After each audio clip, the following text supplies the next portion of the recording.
out first couple, great days of practice with the Browns. Really good defense, obviously. Their style of defense, just penetrating style of defense, really good coverage on the back end. It was really fun. It was really competitive to go against.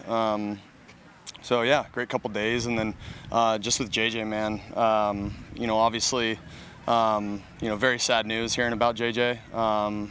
Going into the surgery, not knowing if it was going to be 4 to 6 weeks or missing the season. Obviously, missing the season. So it's really sad for him and his family and all that. And but excited that he's going to be able to learn and continue to develop in the QB room this year. So, but yeah, with that, I'll just take questions. Sam, when you mentioned the different structure of their defense, like what specifically makes what they do so interesting, different? Yeah, I mean, they just, they play really hard. They kind of keep it pretty simple to a degree. I mean, they do bring some, linebacker dogs or nickel blitzes every now and then, but they keep it simple, and they just kind of let those defensive linemen work. They're really good pass rushers, really good stopping the run, and like I said, it was just a really, really fun, competitive environment this week. Sam, what do you get out of a preseason game that you can't get out of joint practice? What can I get out of a preseason game? Say that one more time. Sorry. What do you get out of a preseason game that you can't get out of a joint practice? Why do we? I mean, basically, the commissioner's been talking about shortening the preseason. Why do we need both? I think for us, I mean, you come out here, you work really hard, and I think for a lot of teams, they're not necessarily showing a ton in the preseason, just scheme-wise. I think out here in joint practice, you're the only one really recording the practice. Obviously, you guys with your phones or your cameras, you can record some stuff, but just teams in the preseason are trying to keep it more simple, not show as much tape, and then out here you can kind of run more scheme or design plays, I guess, to go against this Browns defense. And it's I don't know. I think that is a really good question. That's not for me to decide, but it is a really good environment to be able to come out here and just compete at a really high level. How much of, I was just gonna, Sam, what does having a guy like Myles Garrett? What does that do to you when you have to, every down he's coming at you? What's it like practicing against him? Yeah, I mean, he's a great player, and every single play you can.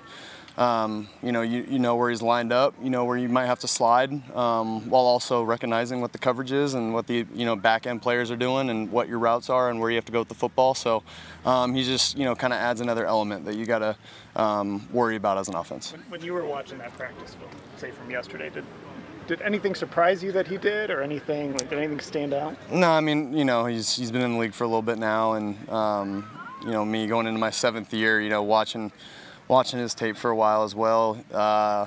He does, I will say, practice tape looks a lot like the game tape.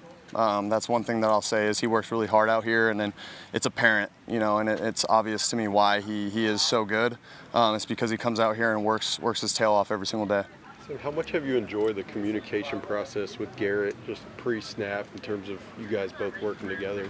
Yeah, it's been great. I think just like we've kind of talked about, the offensive line being, together for a few years now, with me coming in as the new guy trying to learn protection calls and all that. Garrett and the entire offensive line has been huge for me, being able to learn all that stuff quickly. I think that's the biggest key, and for him, like even during the course of action, like kind of turning around and saying what the front is or what we got, and me being able to, make a certain call at the line of scrimmage, it definitely helps. Are the protection calls, it's like I don't know anything question, are the protection calls like the hardest, most like the most difficult thing to learn maybe within a play with? I think, protection calls obviously are very important, especially when you go against, a defense like ours every single day.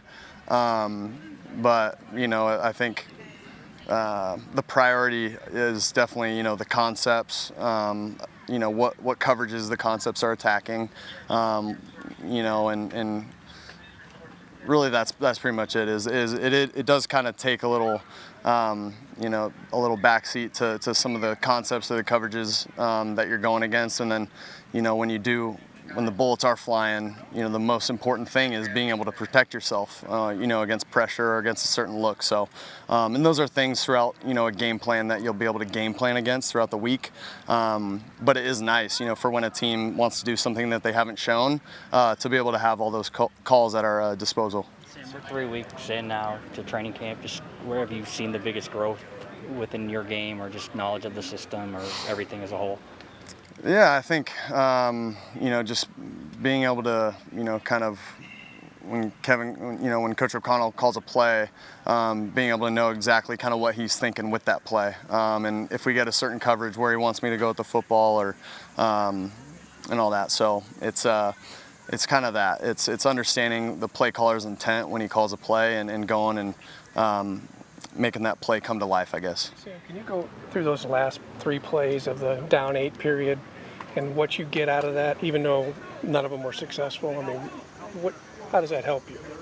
Yeah, I think it's really good to just be able to go back and watch it. Kind of understand. All right, like if I feel, because exactly how you felt in the pocket in the moment, and so for me, going back and watching the tape, it's like, all right, like I could maybe just on that 4th down. And I talked to the tight ends about that. Our tight end had a little option route, and he was kind of our check down, and they sunk so far deep, and it was 4th and 10, being able to maybe just check it down and get the first down on that, rather than feeling like I have to force a ball in there on 4th down. So it's just little things like that we'll go back, watch, and grow from. And do you have to learn how much you can, like Jefferson obviously has got the range that a lot of people don't have. Is it hard to learn that, or how long does it take to learn, like where you can put it that he might catch it that no one else will? Yeah, I mean, he makes it easier to learn because, I can put it dang near anywhere and he'll be able to come down with the football. But, it's just continuing to learn, how he moves and, when he's coming out of a certain break, what to expect when he does come out of that break. So it's just continuing to get used to each other. It's honestly pretty hard to describe, but it's just a feeling that you kind of have with a receiver of knowing where he's going to be. Sam, when you talk about learning or understanding the intent of plays and what Kevin wants out of certain plays, just how much does that excite you about what this offense could look like? Yeah. Over the course of this season, and how big of an opportunity that is for you? Yeah, it's huge to be able to, just.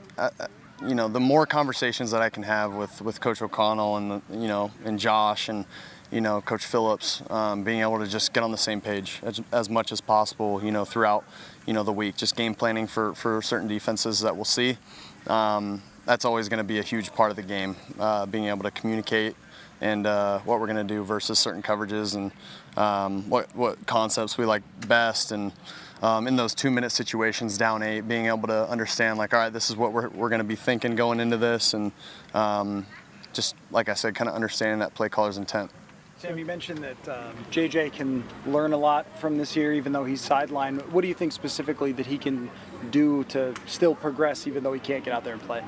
Yeah, I think just, when he's able to come out and watch practice, just stand behind the quarterback, listen to the play calls, call the play, just see the defense, see how he would react to that play. I mean, there's so much that you can learn from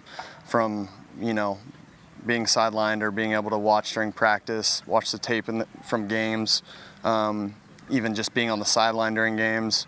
There's a ton that you can learn from being sidelined. So, yeah.